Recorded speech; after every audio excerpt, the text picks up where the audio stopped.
Hello everyone, আপোনালোক সকলোকে মোৰ এই পেজটোলৈ স্বাগতম জনাইছো। আজি 3rd গ্ৰেড আৰু 4th গ্ৰেডৰ কাৰণে কেইটামান অতিকৈ গুৰুত্বপূৰ্ণ প্ৰশ্ন উত্তৰ লৈছো আপোনালোকৰ মাজত। ভিডিওটো স্কিপ নকৰাকৈ সম্পূৰ্ণকৈ চাব, আপোনালোকৰ পৰীক্ষাৰ কাৰণে সহায় হ'ব। আৰু আপোনালোকৰ এটা অনুৰোধ, আপোনালোকে যদি প্ৰথম চাই আছে ভিডিওটো তেতিয়াহলে পেজটো ফলো কৰি ল'ব আৰু ভিডিওটো এটা শেয়াৰ কৰি দিব। সো আহক দেৰি নকৰি কি কোৱেশ্চন আছে আমি আলোচনা কৰো। প্ৰথম কোৱেশ্চন আছে, গাড়ীৰ বেটাৰীত কোনটো এসিড ব্যৱহাৰ কৰা হয়? উত্তৰ সালফিউৰিক এসিড ব্যৱহাৰ কৰা হয়। মনত ৰাখিব, সালফিউৰিক এসিড গাড়ীৰ বেটাৰীত ব্যৱহাৰ কৰা হয়। কোৱেশ্চন নম্বৰ 2, আন্তঃৰাষ্ট্ৰীয় ইউনিট ব্যৱস্থা কোন চনত কাৰ্যকৰী কৰা হৈছিল? উত্তৰ 1971 চনত আন্তঃৰাষ্ট্ৰীয় ইউনিট ব্যৱস্থা কাৰ্যকৰী কৰা হৈছিল। মনত ৰাখিব 1971 চনত। কোৱেশ্চন নম্বৰ 3, সেৱক ভাৰতীয় সমাজ কোনে প্ৰতিষ্ঠা কৰিছিল? সেৱক ভাৰতীয় সমাজ কোনে প্ৰতিষ্ঠা কৰিছিল? সেৱক ভাৰতীয় সমাজ কোনে প্ৰতিষ্ঠা কৰিছিল? উত্তৰ গোপাল কৃষ্ণ গোখলে প্ৰতিষ্ঠা কৰিছিল। মনত ৰাখিব। কোৱেশ্চন নম্বৰ 4, খিলাফত আন্দোলনৰ নেতৃত্ব কোনে দিছিল? খিলাফত আন্দোলনৰ নেতৃত্ব কোনে দিছিল? উত্তৰ খিলাফত আন্দোলনৰ নেতৃত্ব মৌলানা মোহাম্মদ আলী দিছিল। মনত ৰাখিব, খিলাফত আন্দোলনৰ নেতৃত্ব মৌলানা মোহাম্মদ আলীয়ে দিছিল। কোৱেশ্চন নম্বৰ 5, কোনটো ঘটনাৰ পিছত ৰবীন্দ্ৰনাথ ঠাকুৰে ছাৰ উপাধি ঘূৰাই দিছিল? কোনটো ঘটনাৰ পিছত ৰবীন্দ্ৰনাথ ঠাকুৰে ছাৰ উপাধি ঘূৰাই দিছিল? উত্তৰ জালিয়ানৱালাবাগৰ হত্যাকাণ্ড। মনত ৰাখিব, জালিয়ানৱালাবাগৰ হত্যাকাণ্ড। মনত ৰাখিব। কোৱেশ্চন নম্বৰ 6, শিখ ধৰ্মৰ প্ৰতিষ্ঠাপক কোন? শিখ ধৰ্মৰ প্ৰতিষ্ঠাপক কোন? শিখ ধৰ্মৰ প্ৰতিষ্ঠাপক হ'ল গুৰু নানক। মনত ৰাখিব, গুৰু নানক। কোৱেশ্চন নম্বৰ 7, ভাৰতৰ আইৰন মেন কোন বা ভাৰতৰ আইৰন মেন বুলি কাক জনা যায়? ভাৰতৰ আইৰন মেন বুলি কাক জনা যায়? উত্তৰ বল্লভ ভাই পেটেলক ভাৰতৰ আইৰন মেন বুলি জনা যায়। মনত ৰাখিব। এটা শেয়াৰ কৰিব অনুগ্ৰহ কৰি, আৰু পেজটো যদি এতিয়ালৈকে ফলো কৰা নাই ফলো কৰি ল'ব। কোৱেশ্চন নম্বৰ 8, ভাৰতত শিক্ষক দিৱস কেতিয়া পালন কৰা হয়? আপোনালোকে কমেণ্ট কৰি জনাবচোন, ভাৰতত শিক্ষক দিৱস কেতিয়া পালন কৰা হয়? আপোনালোকে কমেণ্ট কৰি জনাব।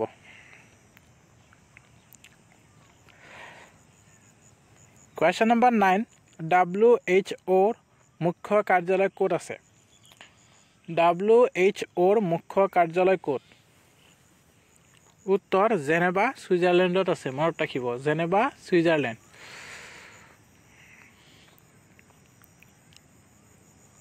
কোৱেশ্চন নম্বৰ 10, ডেভিছ কাপ কোনটো খেলৰ লগত জড়িত? ডেভিছ কাপ কোনটো খেলৰ লগত জড়িত? উত্তৰ টেনিছ খেলৰ লগত জড়িত। মনত ৰাখিব, টেনিছ খেলৰ লগত জড়িত Davis cup. Question number 11, Maurya বংশ কোনে প্ৰতিষ্ঠা কৰিছিল? মৌৰ্য বংশ কোনে প্ৰতিষ্ঠা কৰিছিল? উত্তৰ চন্দ্ৰগুপ্তই মৌৰ্য বংশ প্ৰতিষ্ঠা কৰিছিল। মনত ৰাখিব, চন্দ্ৰগুপ্ত মৌৰ্যই মৌৰ্য বংশ প্ৰতিষ্ঠা কৰিছিল। কোৱেশ্চন নম্বৰ 12, স্বাধীন ভাৰতৰ প্ৰথমজন প্ৰধানমন্ত্ৰী কোন আছিল?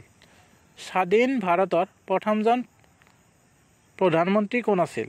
উত্তৰ জৱাহৰলাল নেহৰু আছিল। মনত ৰাখিব, জৱাহৰলাল নেহৰু স্বাধীন ভাৰতৰ প্ৰথমজন প্ৰধানমন্ত্ৰী আছিল। কোৱেশ্চন নম্বৰ 13, পানিপথৰ প্ৰথম যুদ্ধ কোনে জয়িছিল?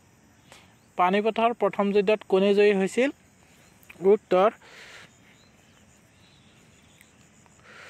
উত্তৰ বাবৰে জয় হৈছিল। মনত ৰাখিব, বাবৰে জয় হৈছিল। Question number 14, green house gas কোনটো? গ্ৰীণ হাউচ গেছ কোনটো? উত্তৰ গ্ৰীণ হাউচ গেছ কোনটো? উত্তৰ কাৰ্বন ডাই অক্সাইড হ'ল গ্ৰীণ হাউচ গেছ। মনত ৰাখিব। কোৱেশ্চন নম্বৰ 15, মুখ্যমন্ত্ৰী কোনে নিয়োগ কৰে? মুখ্যমন্ত্ৰীক কোনে নিয়োগ কৰে? মুখ্যমন্ত্ৰীক কোনে নিয়োগ কৰে? উত্তৰ ৰাজ্যপালে মুখ্যমন্ত্ৰীক নিয়োগ কৰে। মনত ৰাখিব, Question number 16 স্বৰ্ণ মন্দিৰ ক'ত আছে স্বৰ্ণ মন্দিৰ ক'ত আছে স্বৰ্ণ মন্দিৰ আছে পাঞ্জাবৰ অমৃতসৰত মনত ৰাখিব স্বৰ্ণ মন্দিৰ আছে পাঞ্জাবৰ অমৃতসৰত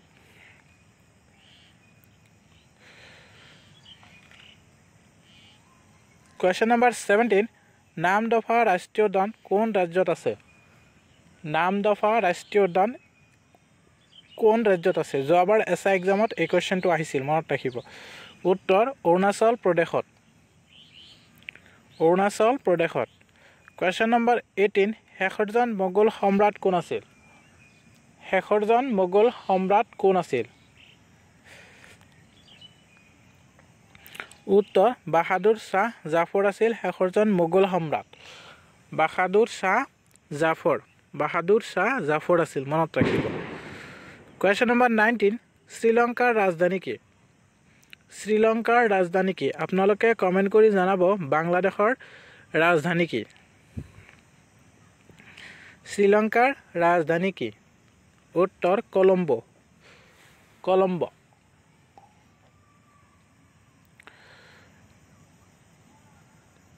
Question number 20 ভাৰত ৰত্ন পোৱা প্ৰথম মহিলা কোন ইম্পৰ্টেন্ট হয় মনত ৰাখিব কোৱেশ্চনটো ভাৰত ৰত্ন পোৱা প্ৰথম মহিলা কোন উত্তৰ ইন্দিৰা গান্ধী হল ভাৰত ৰত্ন পোৱা প্ৰথম মহিলা Question number 21 The Discovery of India কোনে লিখিছিল বহুত ইম্পৰ্টেন্ট হয় কোৱেশ্চনটো আহিয়ে থাকে পৰীক্ষাত সব মনত ৰাখিব উত্তৰ Jawaharlal Nehru The Discovery of India গ্ৰন্থখনৰ লেখক Question number 22 সংবিধান শব্দটো ব্যৱহাৰ কৰা পৃথিৱীৰ প্ৰথমজন ব্যক্তি কোন বহুত ইম্পৰ্টেন্ট হয় আহিব পাৰে মনত ৰাখিব সংবিধান শব্দটো ব্যৱহাৰ কৰা পৃথিৱীৰ প্ৰথমজন ব্যক্তি হল ছাৰ হেনৰি মেইন ব্ৰিটিছৰ আছিল মনত ৰাখিব sir Henry main Question number 23 ভাৰতত কোনে প্ৰথমে সংবিধান শব্দটো ব্যৱহাৰ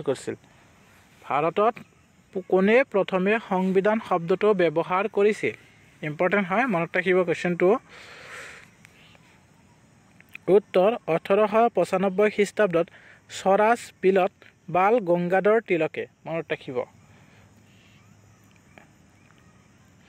Question number 24 ভাৰতত কোনখন আইনৰ দ্বাৰা সাংবিধানিক বিকাশৰ প্ৰক্ৰিয়া আৰম্ভ হোৱা বুলি বিবেচিত হৈছে ভাৰতত কোনখন আইনৰ দ্বাৰা সাংবিধানিক বিকাশৰ প্ৰক্ৰিয়া আৰম্ভ হোৱা বুলি বিবেচিত হৈছে উত্তৰ 1773 চনৰ নিয়ন্ত্ৰণ আইন মনত ৰাখিব নিয়ন্ত্ৰণ আইনৰ প্ৰক্ৰিয়া আৰম্ভ হোৱা বুলি বিকাশৰ প্ৰক্ৰিয়া আৰম্ভ হোৱা বুলি বিবেচিত হৈছে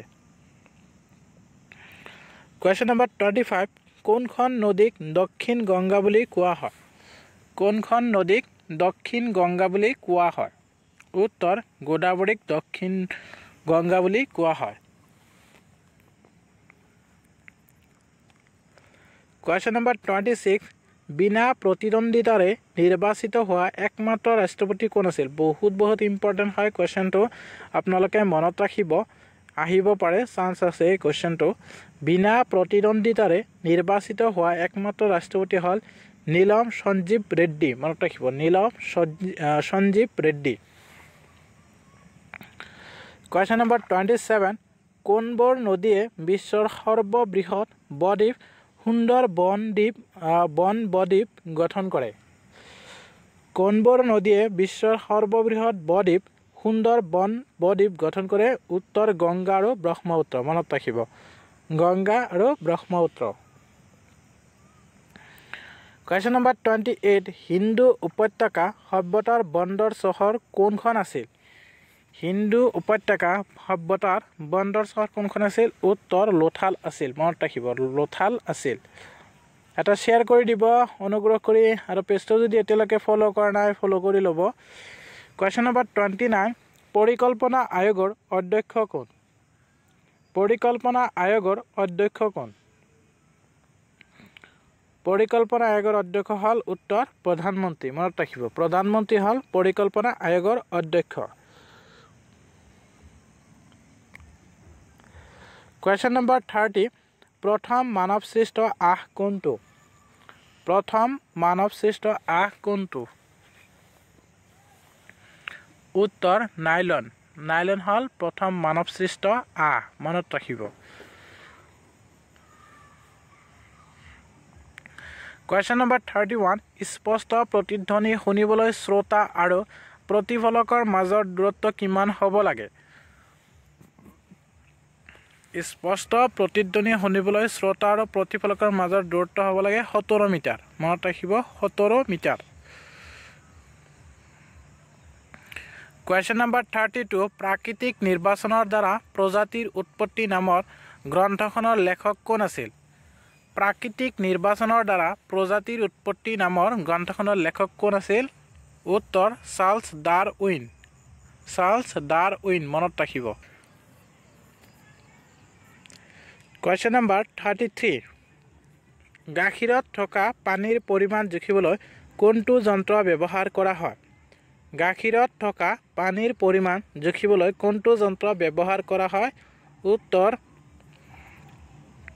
উত্তৰ লেক্টোমিটাৰ মনত ৰাখিব লেক্টোমিটাৰ গাখীৰত থকা পানীৰ পৰিমাণ জুখিবলৈ ব্যৱহাৰ কৰা যন্ত্ৰ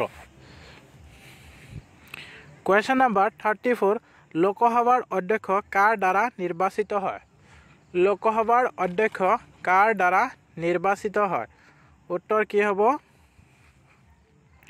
লোকসভাৰ সকলো সদস্যৰ দ্বাৰা লোকসভাৰ অধ্যক্ষ নিৰ্বাচিত হয় মনত ৰাখিব Question number 35 কোনটো প্ৰবন্ধ জম্মু কাশ্মীৰৰ বিশেষ মৰ্যাদাৰ সৈতে জড়িত কোনটো প্ৰবন্ধ জম্মু কাশ্মীৰৰ বিশেষ মৰ্যাদাৰ সৈতে জড়িত উত্তৰ 370 মনত ৰাখিব 370 Question number 36 কপাহৰ বাবে কোনখন মাটি সৰ্বোত্তম কপাহৰ বাবে কোনখন মাটি সৰ্বোত্তম মনত ৰাখিব ইম্পৰ্টেন্ট হয় আহিব পাৰে কেতিয়াবা সুধিব পাৰে উত্তৰ ৰেগুৰ মনত ৰাখিব ৰেগুৰ কপাহৰ বাবে সৰ্বোত্তম মাটি হল ৰেগুৰ Question number 37 প্ৰস্ৰাৱৰ ৰং হালধীয়া হয় কাৰণ কি কিহৰ কাৰণে প্ৰস্ৰাৱৰ ৰং পেচাবৰ ৰং হালধীয়া হয় উত্তৰ ইউৰক্ৰম মনত ৰাখিব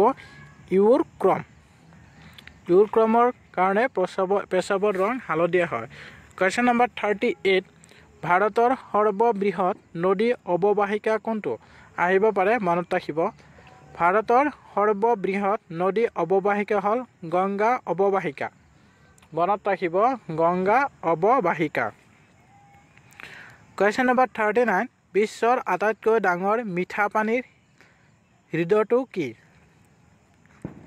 বিশ্বৰ আটাইতকৈ ডাঙৰ মিঠা পানীৰ হ্ৰদটো কি উত্তৰ লেক সুপিৰিয়ৰ মনত ৰাখিব লেক সুপিৰিয়ৰ Question number 40 স্থলপথত আবদ্ধ সাগৰ কোনটো স্থলপথত আবদ্ধ সাগৰ কোনটো মনত ৰাখিব উত্তৰ আৰল সাগৰ স্থলপথত আবদ্ধ সাগৰ হল আৰল সাগৰ মনত ৰাখিব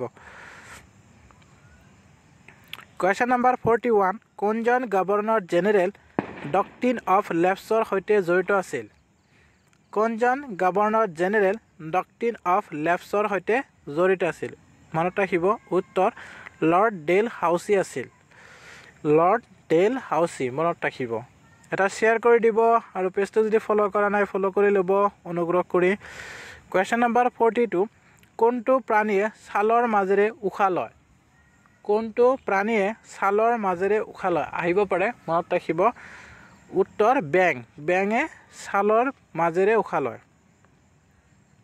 Question number 43 কোনটো মৌল বিদ্যুতৰ সৰ্বোচ্চ পৰিবাহী কোনটো মৌল বিদ্যুতৰ সৰ্বোচ্চ পৰিবাহী উত্তৰ ৰূপালী মনত ৰাখিব ৰূপালী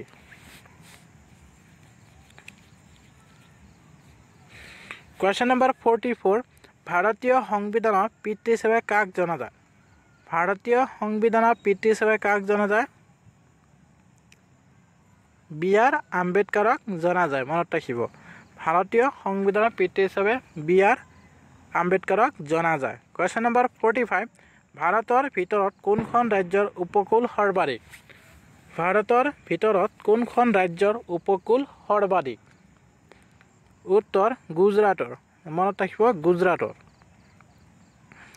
কোৱেশ্চন নম্বৰ 46 বিশ্বৰ আটাইতকৈ ডাঙৰ মৰুভূমি কি বিশ্বৰ আটাইতকৈ ডাঙৰ মৰুভূমি কি কি মৰুভূমি বিশ্বৰ আটাইতকৈ ডাঙৰ উত্তৰ সাহাৰা মৰুভূমি মনত ৰাখিব সাহাৰা মৰুভূমি বিশ্বৰ আটাইতকৈ ডাঙৰ মৰুভূমি কোৱেশ্চন নম্বৰ 47 এটা শেয়াৰ কৰিব অনুগ্ৰহ কৰি আৰু পেজটো ফলো কৰি ল'ব কোৱেশ্চন নম্বৰ 47 ভাৰতৰ বৰ্তমান ৰাষ্ট্ৰপতি কোন জনগোষ্ঠীৰ আপোনালোকে কমেন্ট কৰি জনাব ভাৰতৰ বৰ্তমান ৰাষ্ট্ৰপতি কোন জনগোষ্ঠীৰ আপোনালোকে কমেন্ট কৰি জনাব কোৱেশ্চনৰ উত্তৰটো কোৱেশ্চন নম্বৰ 48 মীনাক্ষী মন্দিৰ ক'ত অৱস্থিত মীনাক্ষী মন্দিৰ ক'ত অৱস্থিত আহিব পাৰে মীনাক্ষী মন্দিৰ ক'ত অৱস্থিত উত্তৰ তামিলনাডুত মীনাক্ষী মন্দিৰ অৱস্থিত তামিলনাডুত আছে মনত ৰাখিব কোৱেশ্চন নম্বৰ 49 কোনখন দেশৰ পৰা ভাৰতে চিতা আনিছে কোনখন দেশৰ পৰা ভাৰতে চিতা আনিছে মনত ৰাখিব কোনখন দেশৰ পৰা ভাৰতে চিতা আনিছে উত্তৰ নামিবিয়াৰ পৰা ভাৰতে চিতা আনিছে মনত ৰাখিব Namibia question number 50 last question Tamim Iqbal কোন দেশৰ খেলুৱৈ তামিম ইকবাল কোন দেশৰ খেলুৱৈ উত্তৰ হ'ব বাংলাদেশৰ খেলুৱৈ হ'ল তামিম ইকবাল সো আজিৰ ভিডিঅ'ত 50টা কোৱেশ্চন আলোচনা কৰিলোঁ ভিডিঅ'টো চাই কেনেকুৱা লাগিল জনাব যদি ভাল লাগে নিশ্চয় লাইক কমেন্ট এণ্ড শ্বেয়াৰ কৰিবলৈ কিন্তু একেবাৰে নাপাহৰিব আৰু পেজটো ফলো